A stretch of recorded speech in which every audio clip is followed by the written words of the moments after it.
మీరు కూడా చాలా కష్టపడి ఇండస్ట్రీలో చాలా ఆటుపోట్లు ఎదుర్కొని ఈ స్థాయికి వచ్చారు. ఒక హీరోగా చాలా కష్టపడి వచ్చారు. లాస్ట్ టైం నేను ఒక ప్రెస్ మీట్‌లో ప్రదీప్ రంగనాథన్ గారిని ఒక ఒక క్వెషన్ అడగడం జరిగింది. హీరోగా ఆయన చాలా కష్టపడి వచ్చాడని, ఆ కష్టాన్ని చెప్పాలి అనుకున్నాను కానీ ఆయన్ని డీగ్రేడ్ చేయాలి అనుకోలేదు.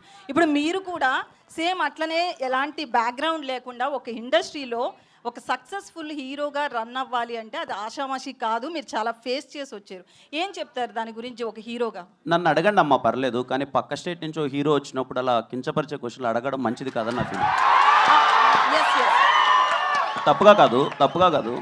నన్ను అడిగితే మీరు కానీ నేను కానీ మనం అవుతామ్మా. మీరు నన్ను ఒక మాట అన్నా పడతాను, నాకు ఏదైనా ఒక మాట చెప్పినా పడతాను. పక్క స్టేట్ నుంచి ఒక హీరో మన దగ్గరకు వచ్చినప్పుడు మీ లుక్స్ ఇలా ఉన్నాయి ఏంటి అని చెప్పి అలా కించపరచడం అయితే నాకే చాలా బాధగా అనిపించింది. పూర్తిగా విన్నారా కిరణ్ గారు? మీరు క్వశ్చన్ చాలా మంది కట్ చేసి పెడుతున్నారు, అది విన్నారా పూర్తిగా? చాలా మంది జర్నలిస్టులు కూడా ఒక పిఆర్ కంటెంట్ని యాడ్ చేయడం కోసము జర్నలిస్టులో ఎంకరేజ్ చేసి ఏదో చేస్తున్నారు. ఓకే, అదంతా వేరే విషయం. అసలు క్వశ్చన్ పూర్తిగా విన్నారా? కట్ చేసిన క్వశ్చన్ విన్నారా? మీరు అన్నదమ్మా ఇప్పుడు లేదు, నేను పూర్తిగా విన్నానమ్మా. అంటే నా ఉద్దేశం ఏం లేదు. విత్ రెస్పెక్ట్ యూ అండి, విత్ రెస్పెక్ట్ యూ నేను అడిగింది ఏంటంటే, నేను అన్నది ఏంటంటే, నిజంగా పక్క స్టేట్ నుంచి ఒక హీరో ఎక్కడికి వస్తున్నారు అంటే మన రెస్పెక్ట్. బాలీవుడ్ అని ఉండదండి.